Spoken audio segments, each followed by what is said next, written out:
helping veterans, and many of the time out of his own pocket. And so when we discovered him, for me, it was my retirement. I love this man. Okay? Can't kiss you. I'll let Rosina do that. But she loves you too. And so I was able to then, after I discovered him, to say, would you help us here in Mexico? And he volunteered that graciously. And I say this very proudly. If there's anybody that can process, and I know Robert's good because he's gotten veterans their benefits. If anybody is as good as myself or better, it's him. And so I humbly take this opportunity to introduce Dr. Rudy Melson, who is also a professor at USC. Go Trojans. Okay, well, sir, thank you very much for that gracious introduction. Very honored to be here, and very much attribute that And he didn't pay me. directly to you. Very nice to meet you all. I've had an opportunity to speak with a few of you already. As Mr. Smith indicated, I'm Dr. Rudy Melson. Please just call me Rudy. Unless you're my student at USC. Then it's Dr. Melson. I can't help with this, because that's what I had to do for my professor. In any event, I'm a veteran of both the Army and another branch of service, which a lot of you may not have heard of, the U.S. Public Health Service. You've heard of them. They actually provide the doctors and the health administrators in the deportation facilities in the States where you have deported veterans and what have you.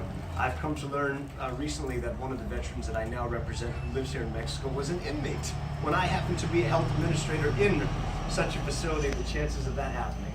So in any event, for some reason, everybody loves the hospitals and those facilities. I think that's where they get the most compassionate care, hopefully. I am a VA accredited claims agent, which means I'm licensed and accredited by the Department of Veterans Affairs to prepare, present, and prosecute claims and appeals on behalf of veterans, their family members, service members, and anybody who is a stakeholder. Many times you have people who stand to receive benefits on behalf of veterans, even if it's a reimbursement for, let's say, a funeral cost or something of the sort. So that's who I am and that's what I do. I'm the president of a company called Consultants for America's Veterans, and it's also known as CAV, and we go all over the world doing a lot of different things for veterans. This is just one of them, doing claims and appeals to VA benefits. We help veterans get off the streets, no more homelessness. We help them get off drugs. We help them find work, internships.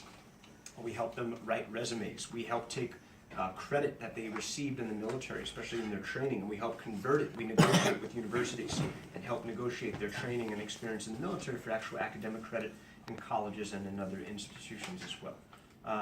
I have direct relationships with pretty much almost every single VA regional office, to include the central office in Washington, D.C., as in the capacity of a veterans claims agent. So my advocacy really knows no bounds when it comes to the VA, to include routinely interfacing with congressional offices when regional offices just are not able to produce or not able to produce as rapidly the results as veterans need.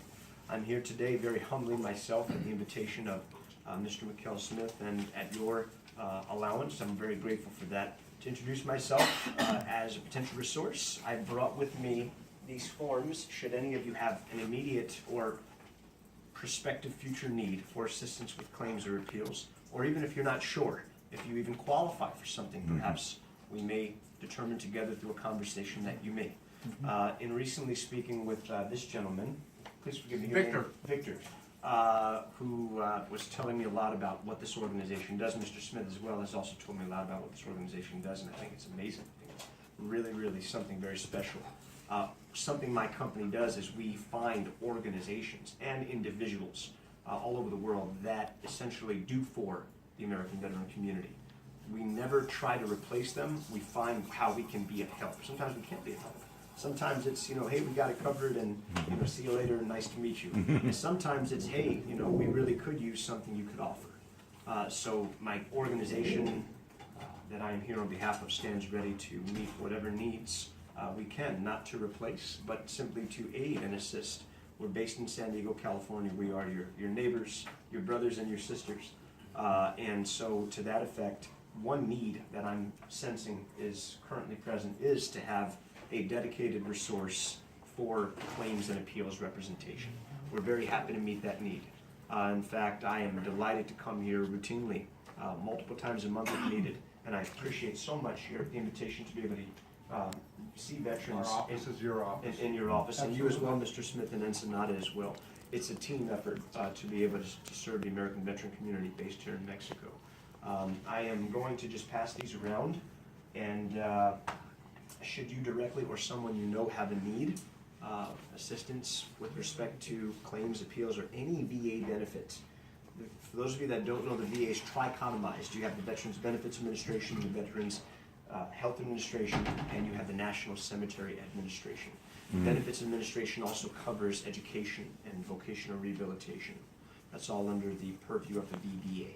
But I interface and very routinely will interface with doctors, nurses, health administrators in the VA, and also on the cemetery side as well.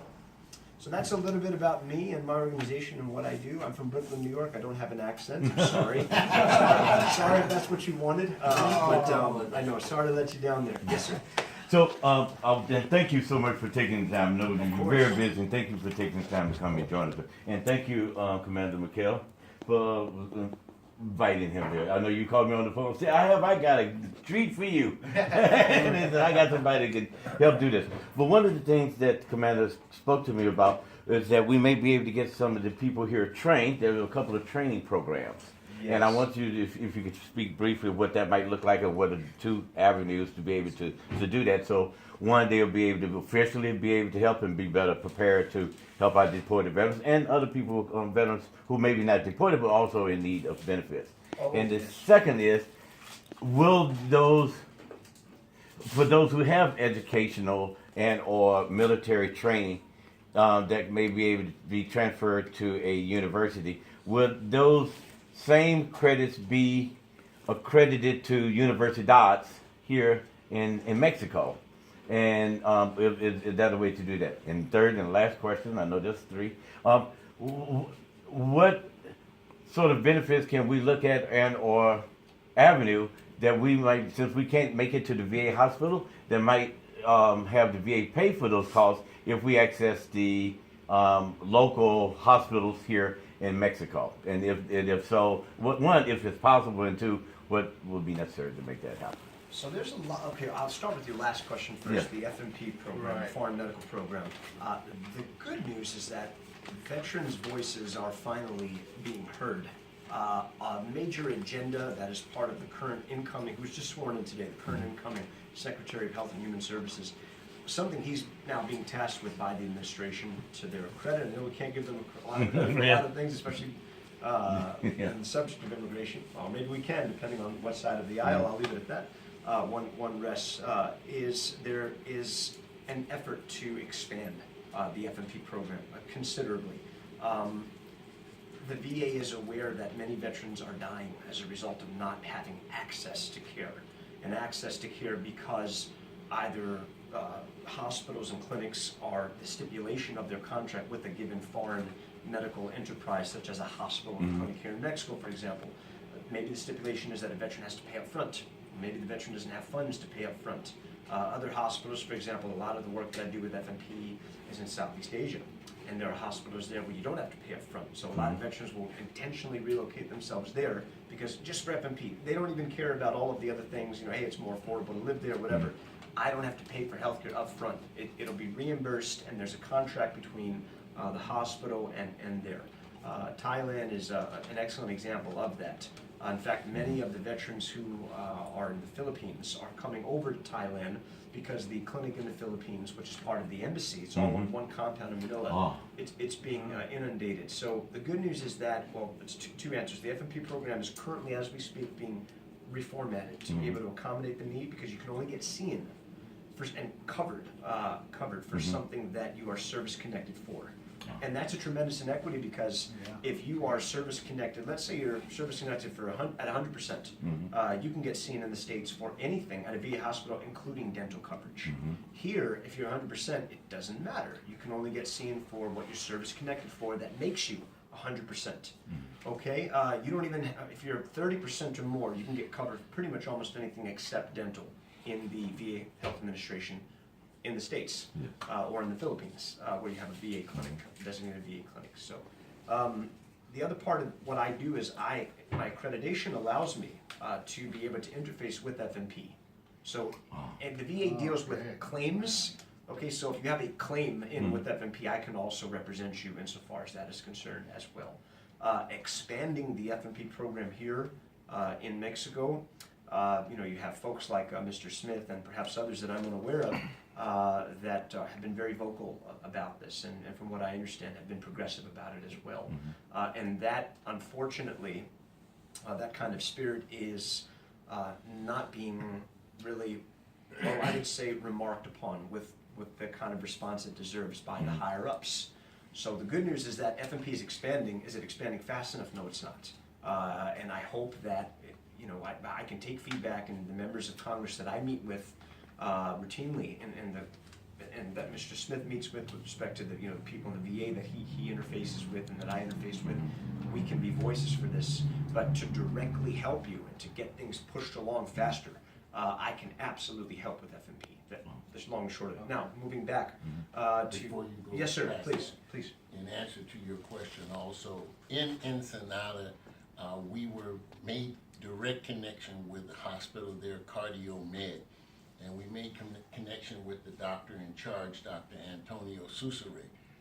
Edwin and I communicating, and he has better connections with the FMP, but we were given a 3-month to 6-month wait period for your bills to be first received and then paid.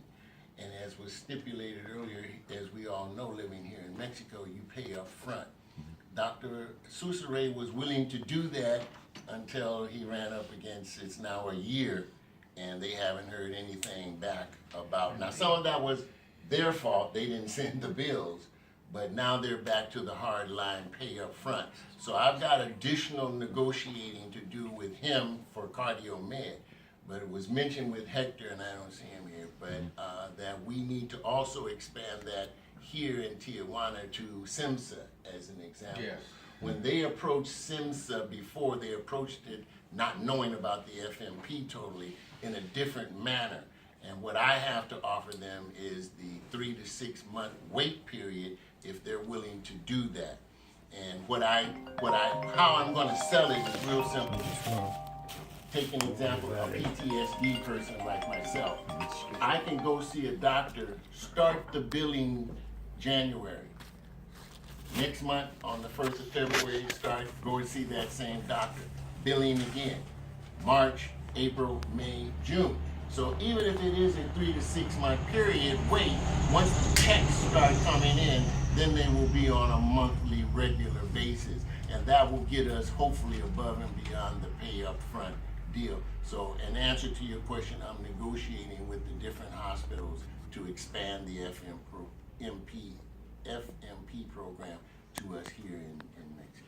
And so just to back up, because it goes specific, what can we do as veterans or those in San Diego who are just across the border support you in that effort? Can we do letter writing or send them to the state representative, or should we write to the letters? What can we do, if anything, to build support to you to help facilitate this effort? Again, I would, to answer that, I'll defer to Dr. Melson because of his connections with the FMP, how he politically thinks it would help us to bend some arms and break some legs. No.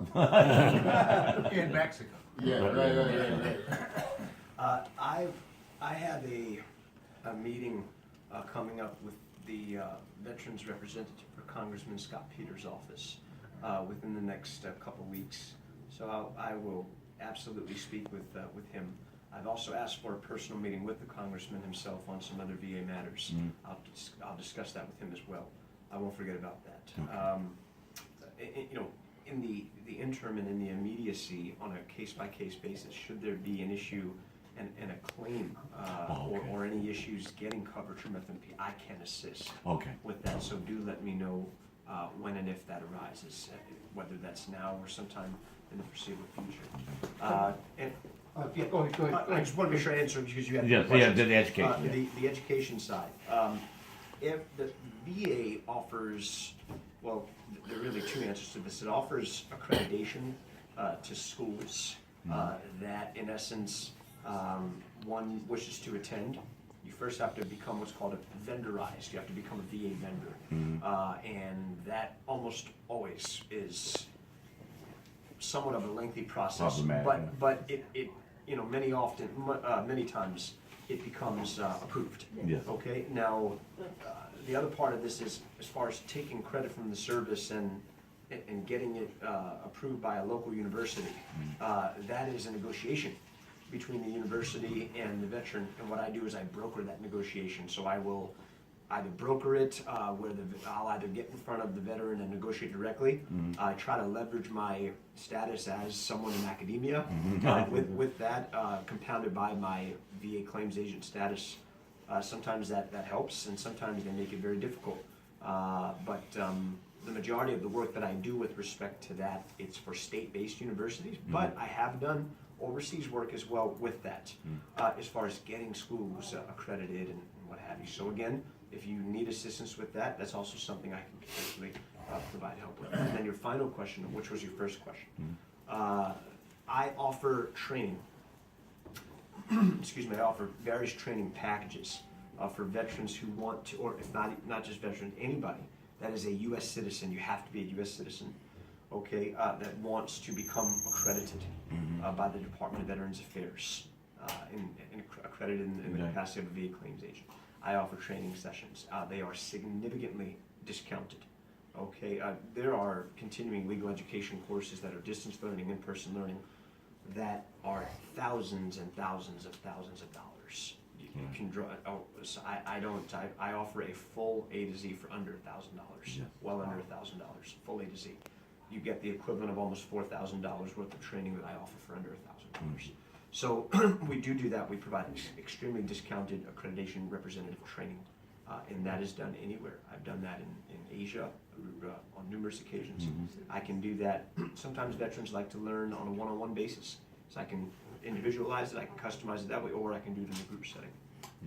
So to include, I'm happy to come here to Mexico to do that if needed, for veterans who wish to do that here, who either cannot come over the border or just have sometimes people sign up for the class because they just want to learn. Yes. Thank you. I had a question for you.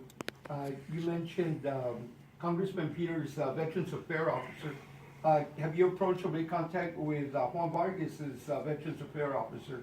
Juan Vargas, of course, is congressman here in the Chula Vista area, and he's an incredible supporter of deported veterans. He's introduced legislation to get medical benefits out to deported veterans. Have you had any contact with them? Not him. I deal primarily with Congressman Peters, yes, and some other congressional members throughout the states. Eddie Meyer is Congressman Vargas's Veterans Affairs Officer. He's very open to anything that will go along with supporting veterans. Where's he based? He's in Washington, D.C. His office is, he's got a couple of offices here in San Diego. I believe it's Chula Vista and El Cajon. And then, of course, his office in D.C., and that's where Eddie is located. Oh, I'd be very happy to speak. And Congressman Takana, he's out of Riverside. He's on the Armed Service Committee. He's been here also. Great, great, wonderful. Those three: Peters, Takana, and the third one. Vargas. Vargas. Okay. This is great. This is something that we have been looking for, actually since I started working with the guys about 4 years ago. I was with another veterans organization, and we had some support from Swords to Plowshare. But I guess they've had so much work that they can't take on anymore, and we've been kind of sidetracked or put off to the side. And we've had a lot of pending claims that we've needed to work on that haven't gotten processed, others that we haven't even been able to file because, of course, we don't have that vehicle to file them through the VA. So to us, you coming here is incredible. I mean, this is something that we've been looking for for quite a while. It's historic. Yeah. One of the things that we're an organization that we're going to help out any veteran that walks in through the door. It doesn't matter if you have a bad discharge other than honorable, it doesn't matter. We're here to assist all veterans in anything that we can. And we do have some veterans that have that paper discharge. Is that something that you would be able to help us to perhaps file for an upgrade, to be able to get them an upgrade? Of course, we know there are certain circumstances that can be afforded that upgrade, others that, we won't. But if we don't try and help them, then we're not gonna know. Is that something that would fit into the Yes, scope of yours? So VA claims agents are permitted to do that as well, interfacing with the various military correctional boards, the BCMRs, the Board for the Correctional Military Records. I do have a retired JAG officer that is one of the consultants that I work with. She's one of my consultants. She was enlisted and she was commissioned before she retired. In any event, the answer to your question is yes. It's very, very difficult Yes, to overcome a bad conduct discharge from the BCMR perspective. However, something I've done many cases and have had success with is a good amount of success at that is characterization determination upgrades, and that is the character of discharge determination that the VA does, where they will, in essence, render someone potentially as legally able to receive VA benefits if they determine that their discharge was, for example, the result of a service-connected disability, a mental health condition, or something else. That's exactly, Yes, a couple of the cases I we can have. represent such a veteran Pony and, for that. Well, the Navy had the zero tolerance, Jerry Lopez. Jerry, that's what. Yeah, he was, his file said he was exemplary, he was the Navy guy. He had one bad drug. And Navy, I guess, is zero tolerance, that's it. I don't know if that's still now, but as you know, during my era, so many guys got discharged with bad paper because they were just trying to flush it out. I mean, I saw guys get discharged for sideburns or whatever, to throw them out. But I see. well, these guys when they get deported, they don't have the ability to even touch an appeal. You have to practically do it in the United States to do it. Well, we can bring that ability here. Okay, that's Very The easy. other question I had in that area, and that one relates to my partner, who's a Marine mom. Right. She was married to a Marine stationed at Camp Lejeune. And since then, she, of course, has been subjected to some of the water contamination situations. And that was something that we were going to try to look into. Is that something that you guys would Absolutely. Any claim for any VA benefits. Okay. Any claim for any VA benefits, FMP, VBA, education, everything, we can touch. Absolutely. And it all begins with that form that was circulated, the Yes. 21-22A. They're right here, I'm gonna take Dr. you to Melson cannot Yeah, do, well, I'll get somebody to take them. Dr. Melson cannot do anything for you without that form signed. And totally filled out. Malcolm, I have a question for you. I've been here a long time. I have a couple of personal friends that are MDs here and dentists, and I've told them about it. I said, all the doctors and dentists they're on board for this. They just want to get paid. And I know at one time it was here, La Forma over here, that after World War II, they sent all the World War II veterans over here, La Forma, over in Rosarito, where they took care of them. But what's your take? How do we get the doctors to push the government to say, hey, we want these guys? Which government? Mexico. Like I said, the Mexican doctors are all for this FMB, Okay. but they want to get paid. Okay, and you're talking apples and oranges now, okay? As far as getting paid by the FMP, we can get that done. Okay. And you tell me which doctors and hospitals and between, So- let me finish. Okay. Between Edwin and myself, we will come up and educate them on the process. They need to be educated on the process. Okay. And which forms they need to fill out. And again, I'm willing to do that. As I said, my retirement is only from not having to go across that border anymore. So you can say I'm self-imposed deportation. But Somebody said that. it's designed so that I can continue to help veterans here in Mexico. And again, addressing Maurice's issue, medically, that's one of my #1 focuses. so that we expand that. And as I said, I beat up on the director of the hospital, Dr. Smith. I beat up on the director of benefits, Patrick P. Freed, and they both, would prefer that I retire and get out of their faces. But this is an issue that continues because, at 73, I need the medical benefits. I need to be able to go around the corner to Cardio Med from my house as versus trying to take the ABC and go up to La Jolla. I just don't want to do it anymore. And as some of us know, when you have some assistance as far as resources, it isn't that out of range for me to pay for whatever I need. But the VA is supposed to do that, and that's what I'm beating up on them to do. So it's not a dead horse, and it is being beat.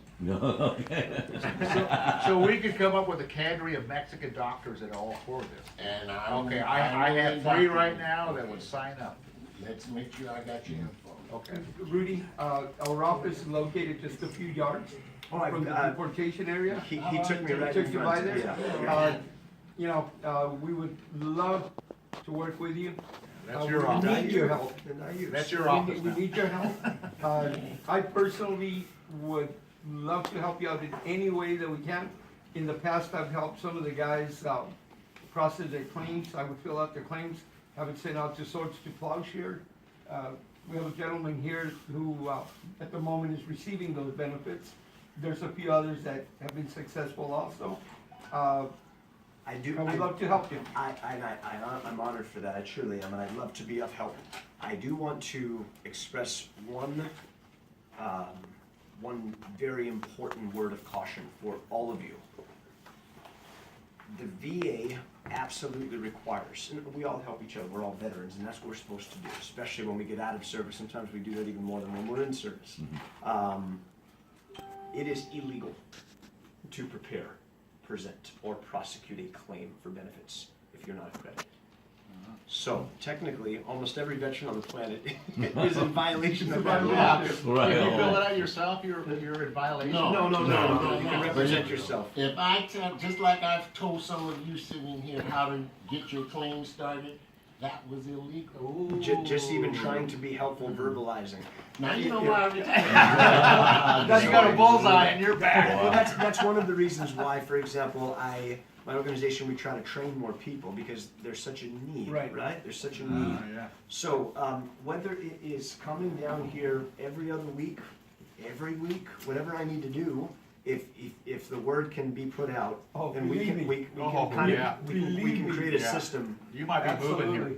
Absolutely. Yeah, believe me,